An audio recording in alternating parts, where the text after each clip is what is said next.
였습니다. 고맙습니다. 우리 옆에 계신 분과 인사하실 때에 이렇게 한번 인사하실까요? 목사님 왜 울었대? 한번 인사해 보겠습니다. 시작. 목사님 왜 울었대? 왜 울었을까요? 글쎄요, 저도 주책 없이 왜 우리 권사님들 앞에서 이렇게 눈물이 나는지. 오늘 당회인데, 당회는 이제 한 해 동안 하나님께서 우리에게 함께해 주시고 또 맡기신 사명 잘 감당했는가 서로 격려하고 또 위로하고 새로운 일꾼들 세워서 축하하는 시간이잖아요. 그래서 이렇게 한 해 동안 하나님께서 우리 성도님들과 함께해 주시고 또 우리에게 사명 맡겨 주셔서 그 사명 열심히 최선을 감당하는 성도님들 바라볼 때 그 생각이 나니까 너무 고맙고 감사해서 하나님의 은혜가 웬일인가 그런 마음 딱 드니까 눈물이 막 쏟아지는 거예요. 저도 창피합니다. 저도 창피한데 하나님의 은혜를 눈물로 표현해서 그런 거니까 양해해 주시고, 혹시라도 뭐 누가 힘들게 해서 그런 거 절대 아니니까 제발 오해는 하지 말아 주세요. 그래서 너무 감사하고 기쁘고 우리 하나님께 큰 박수로 한번 영광 올려드립시다.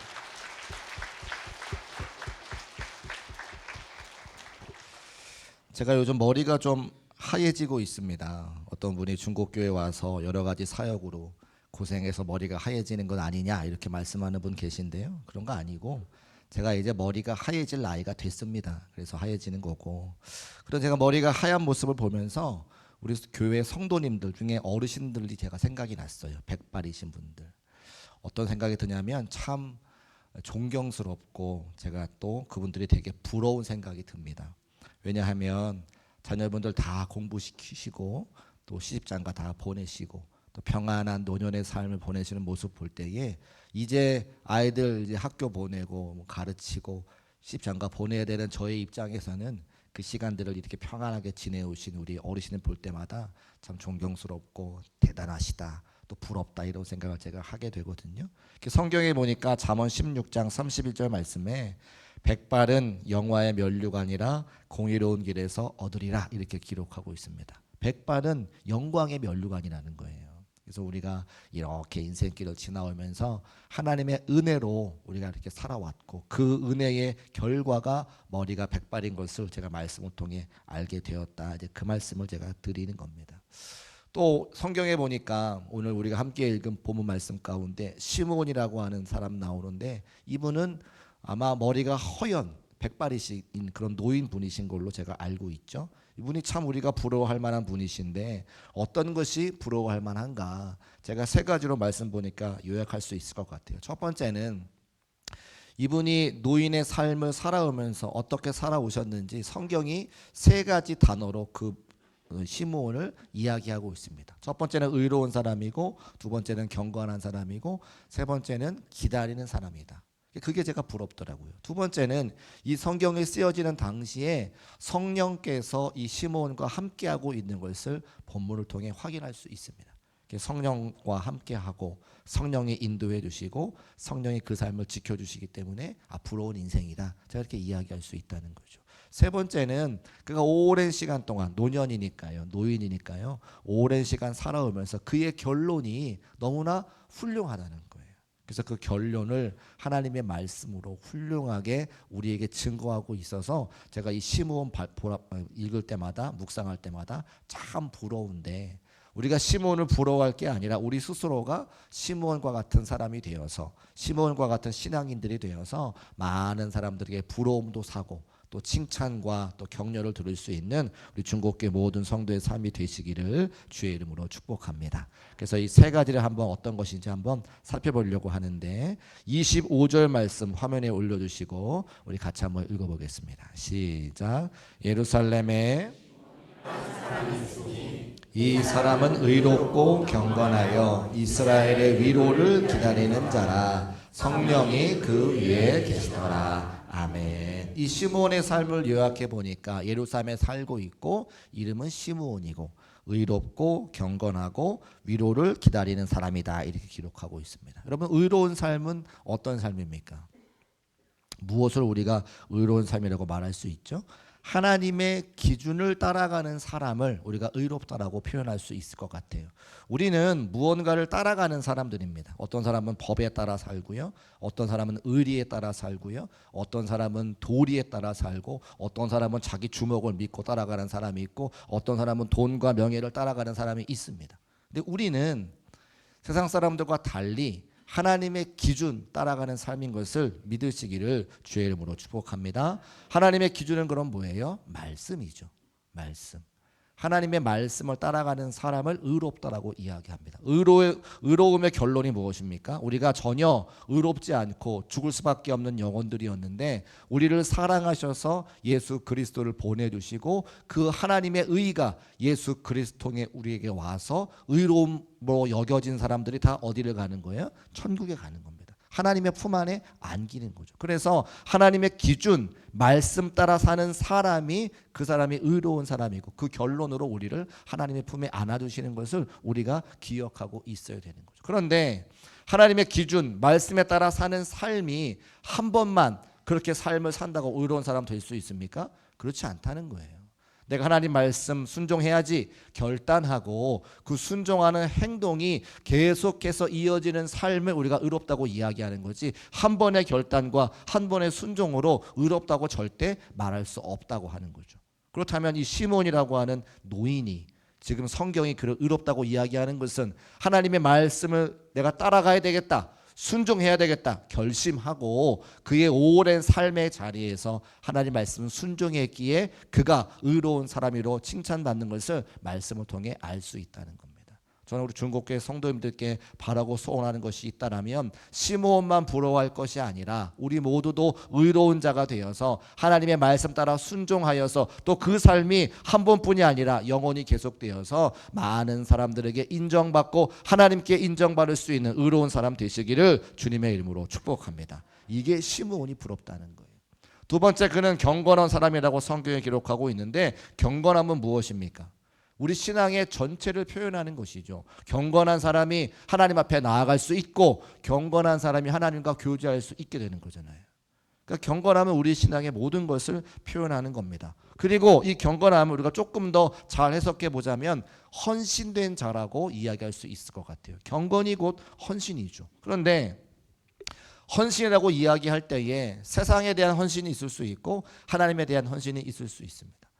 헌신하는 사람 모두가 다 열심을 갖고 있어요. 일하는 사람 중에, 헌신하는 사람 중에 열심히 하지 않은 사람이 있습니까? 그렇지 않다는 거죠. 그래서 경건은 곧 헌신이고 헌신은 곧 열심이라 말할 수 있는데, 제가 가만히 사람들의 삶을 보니까 분주한 사람들 굉장히 많죠. 이상한 나라의 앨리스라고 하는 소설이 있는데 아마 읽어보신 분도 계시고 제목은 다 알고 계실 겁니다. 거기에 토끼가 나오는데요. 진짜 토끼예요. 깡총깡총 뛰어다니는 토끼입니다. 그 토끼에게 물어봐요. 넌 왜 그렇게 바쁘게 뛰어다니니? 토끼가 뭐라고 이야기하냐면 나도 잘 몰라. 내가 왜 이렇게 바쁘게 나도 잘 모른다는 거예요. 세상을 바쁘게 살아가는 사람들에게 질문해 보면 뭐가 그렇게 바쁩니까? 왜 그렇게 바쁩니까? 물어보면요, 잘 모를 때가 많아요. 세상이 우리를 분주하게 만드는 거죠. 그러니까 우리는 경건, 헌신, 열심 생각해 볼 때에 누구를 위한 헌신인가, 무엇을 위한 헌신인가, 열심인가를 생각해 봐야 되는 겁니다. 세상 사람들과 같지 아니하고 하나님을 위한 열심, 교회를 위한 충성을 다할 수 있는 저와 여러분 되시기를 주의 이름으로 축복합니다. 마음이 나눠지지 아니하고 하나님을 향한 열심이, 그게 경건함이라고 하는 거예요. 그러니까 시므온은 의롭고 경건한 사람인데 또 마지막에 뭐라 그러냐면 기다리는 사람이라고 말하고 있어요. 기다릴 줄 아는 사람. 근데 여러분 가만히 생각해 보면 기다릴 줄 아는 것이 하나님의 성품을 닮은 자의 삶입니다. 누가복음 15장에 가보면 탕자의 비유가 나오는데 둘째 아들이 집 나갔을 때에 그 둘째 아들을 기다리는 사람 누굽니까? 아버지죠. 아버지는 누구를 말하는 거예요? 하나님을 말하는 거예요. 기다릴 줄 아는 사람은 하나님의 성품을 닮은 사람입니다. 왜 기다립니까? 그 아들 살리려고. 근데 기다리는 게 어려워요. 기다려본 사람은 알아요. 한국 사람 제일 못하는 게 뭐예요? 기다리는 거예요. 커피 자판기에 커피를 누르면 커피가 종이컵이 딱 떨어지고 물이 나오고 커피가 나와야 되는데 빨리 나오려고 버튼을 계속 누르는 사람은 한국 사람밖에 없는 거예요. 기다리는 게 어려워요. 또 병원에 입원을 했을 때 병원에서 계시면 지루하죠. 병원에 계속 있으면 재미가 없습니다. 병원 밥도 맛이 없습니다. 그래서 어떻게 하시냐면 빨리 병원을 나오고 싶어 하세요. 그런데 병원을 빨리 나오면 잘 회복이 되겠습니까? 안 되겠습니까? 힘들지만 어렵지만 회복의 시간을 기다려야 그 회복의 새 아침이 밝아와서 건강한 몸으로 태어날 수 있는 것처럼 기다릴 수 있는 사람이 하나님의 성품을 닮아가는 사람인 것을 우리가 알 수 있다는 거예요. 그런데 오늘 본문 말씀 25절에 보니까 예루살렘에 시므온이라고 하는 사람이 있는데 그가 예루살렘을 떠나지 아니하고 예루살렘에서 기다리고 있었다는 거죠. 뭘 기다렸습니까? 이스라엘의 위로. 근데 그 이스라엘의 위로를 성경을 가만히 읽어보니까 우리에게 오시는 아기 예수님을 기다리고 있었다는 거예요. 그러니까 시므온은 하나님이 정하신 그 자리에서 하나님의 위로이신 그 아기 예수님을 기다렸기 때문에 그가 많은 사람들에게 칭찬받는 사람인 것을 알 수가 있습니다. 사랑하는 중국교회 성도 여러분, 여러분 예수 그리스도가 다시 오심을 기다릴 수 있는 성도들 되어서 이스라엘의 위로가 여러분에게 충만하시기를 주님의 이름으로 축복합니다. 그 위로가 뭐냐? 제가 이렇게 보니까요. 위로받는 사람들 보니까 큰 위로와 작은 위로가 있어요. 위로를 사람들이 주기도 합니다. 그런데 작은 위로가 있고 큰 위로가 있는데 작은 위로가 뭐냐면 내가 누군가와 함께 있을 때에 나보다 조금 잘난 사람이 나보다 더 많은 어려움을 당하면 사람들이 위로를 받아요.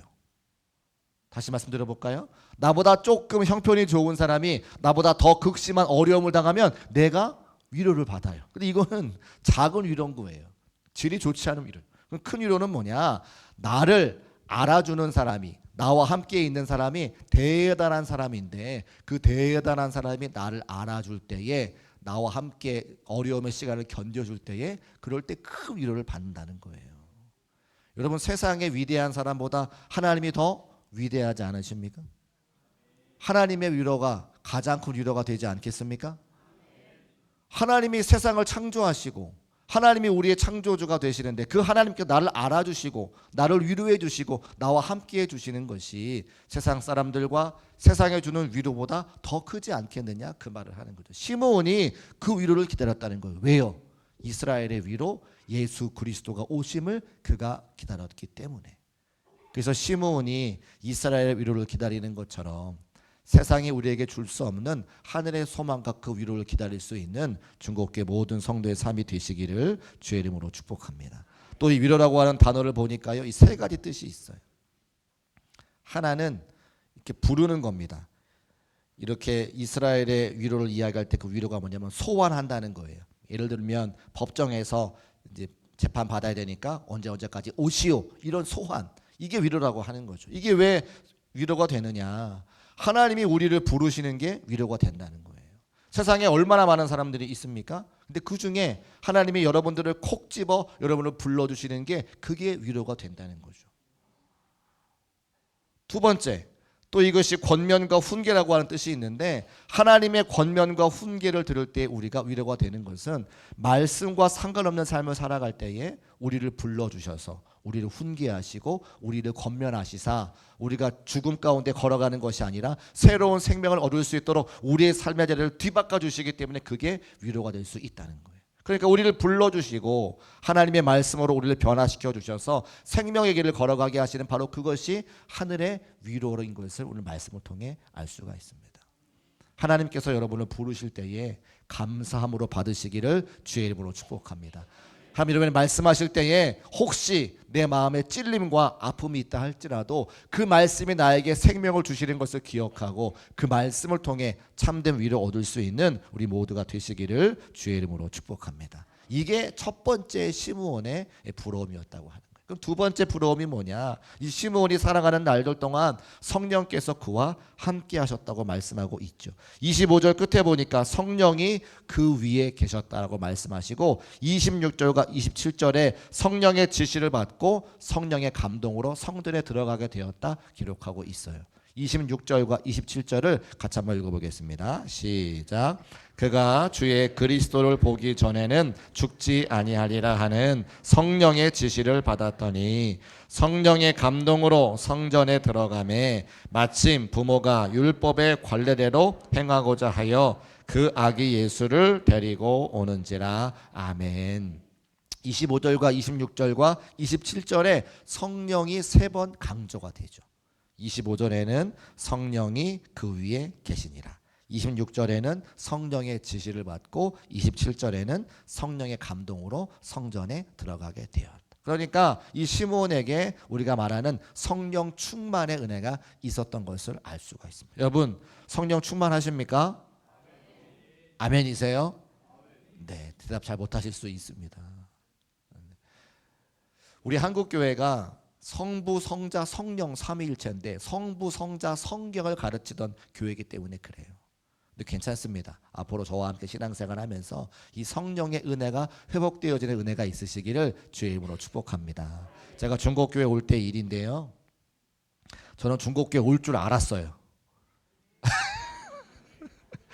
여러분은 모르시겠지만 저는 알고 있었는데 성령께서 저에게 알려주셨기 때문에 그렇습니다.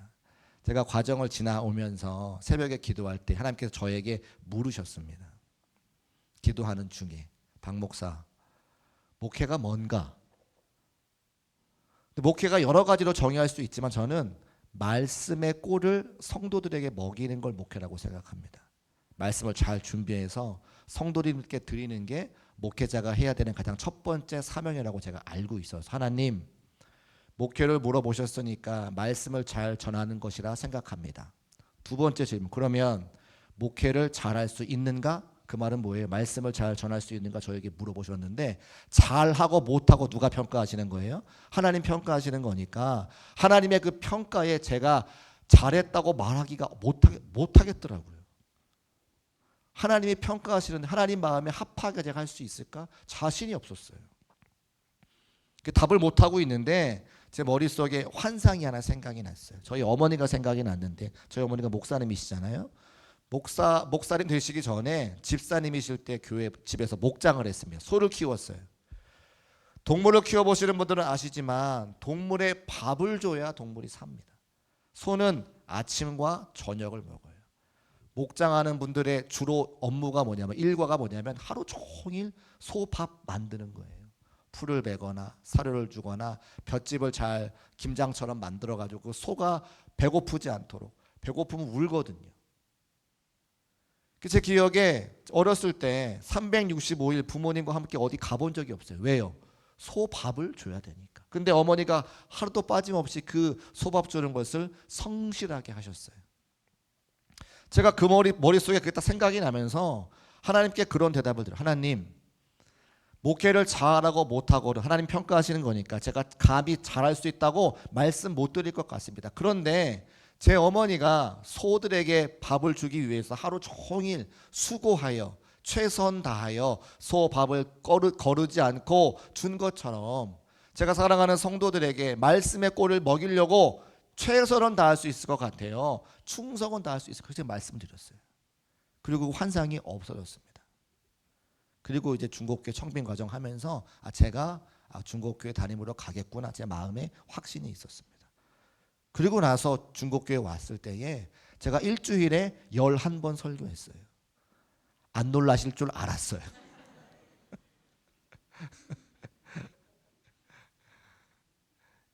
일주일에 11번씩 설교를 만들어내는 거죠.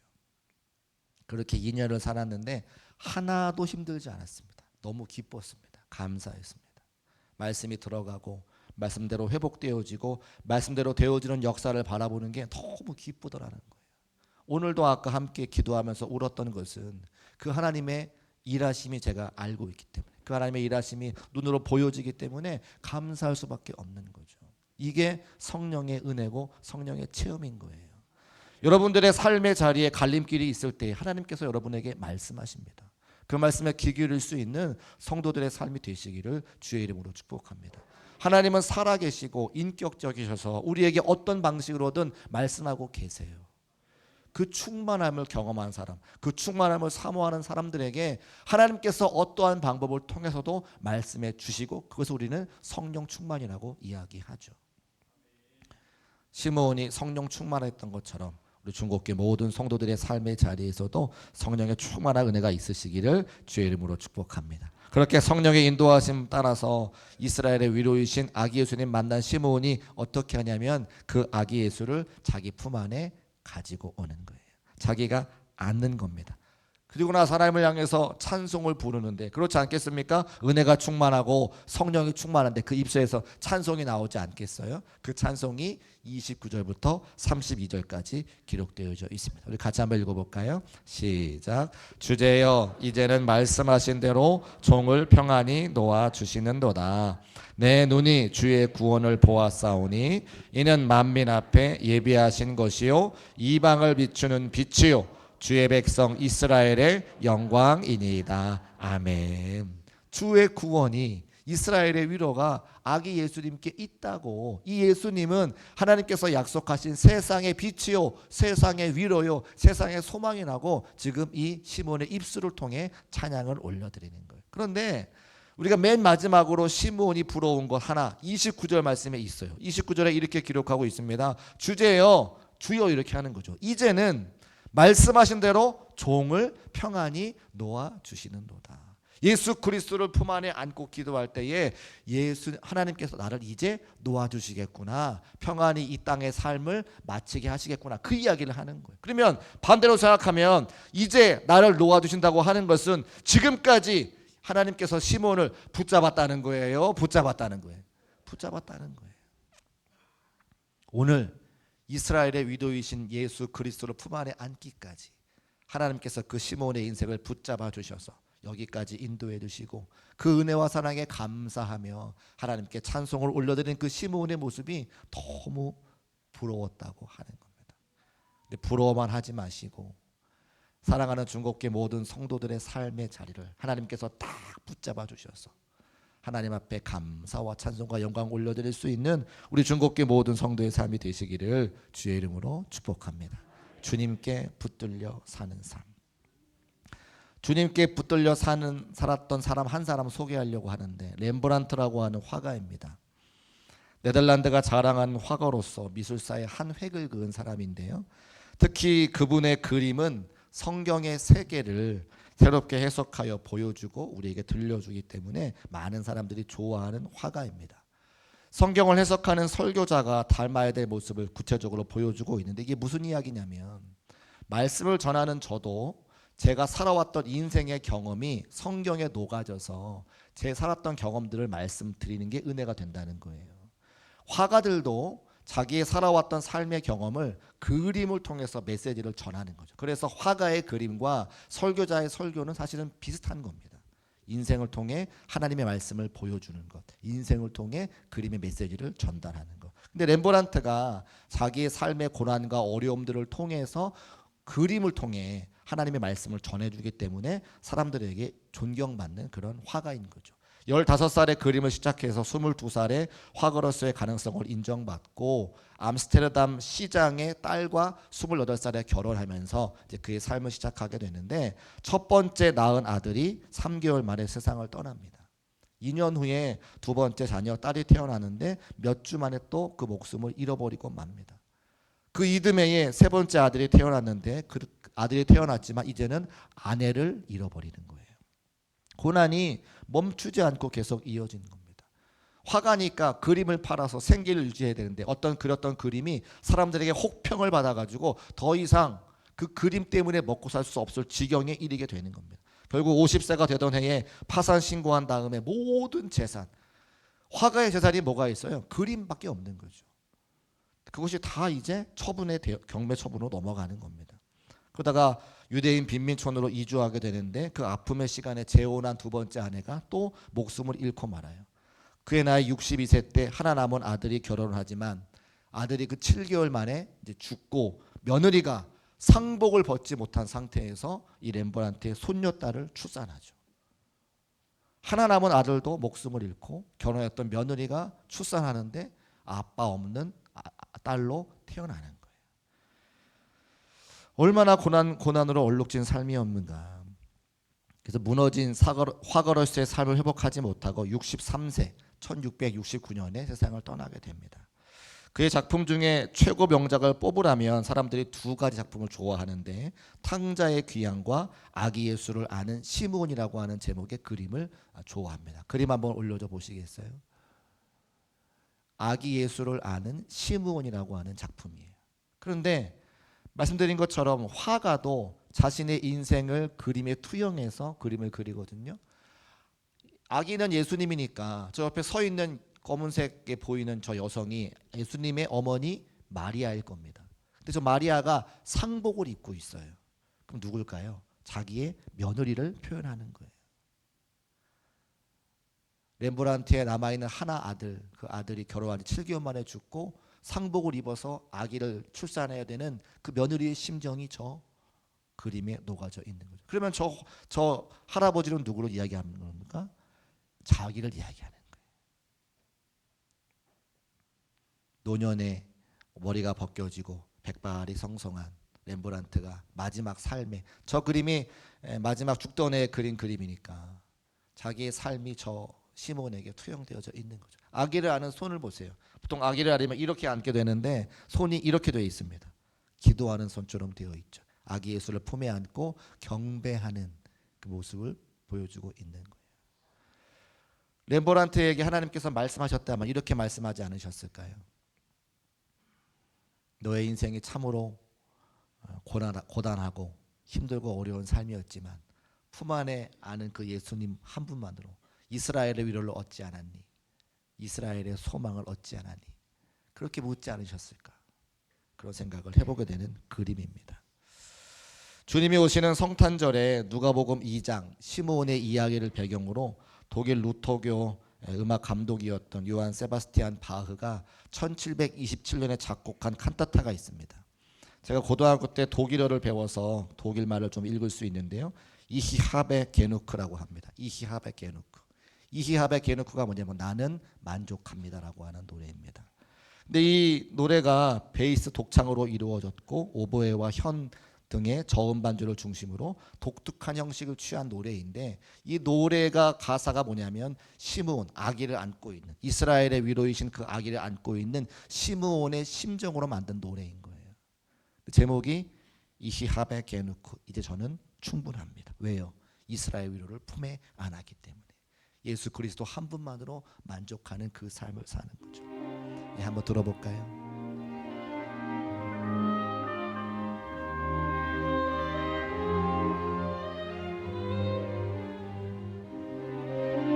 그림도 한번 같이 올려주세요.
네, 여기까지만 듣겠습니다. 이히하베 게누크 이제 저는 충분합니다. 예수 그리스도를 품 안에 안고 그 예수님 한 분만으로 만족하고 충분하다고 고백하는 이 시므온의 고백이 우리 중국계 모든 성도들의 고백이 되시기를 주의 이름으로 축복합니다. 시므온은 의롭고 경건하고 이스라엘의 위로를 기다리는 사람이었기 때문에 많은 사람들에게 부러움을 살 수 있었습니다. 그가 성령께서 인도하는 자였기 때문에 많은 사람들에게 부러움을 삽니다. 또 평생 주님께 붙잡힌 바 된 사람이었기 때문에 그가 부러움을 사는 자였죠. 저는 우리 중국교회 모든 성도들이 시므온과 같이 많은 사람들에게 부러움을 살 뿐만 아니라 예수님의 품 안에 안고 예수님은 한 분만으로 만족하다고 고백할 수 있는 성도들의 삶이 되시기를 주님의 이름으로 축복합니다. 모두 자리에서 일어나셔서 함께 결단 찬송하시고 함께 통성으로 기도하겠습니다.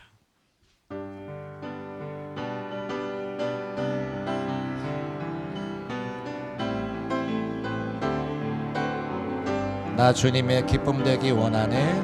나 주님의 기쁨 되기 원하네. 내 마음을 새롭게 하소서. 새 부대가 되게 하여 주사. 주님의 빛 비추게 하소서. 내가 원하는 한가지 주님의 기쁨이 되는 것. 내가 원하는 한가지 주님의 기쁨이 되는 것. 2절 찬송합시다. 겸손히 내 마음 드립니다. 나의 모든 것 받으소서. 나의 맘 깨끗게 씻어주사. 주의 길로 행하게 하소서.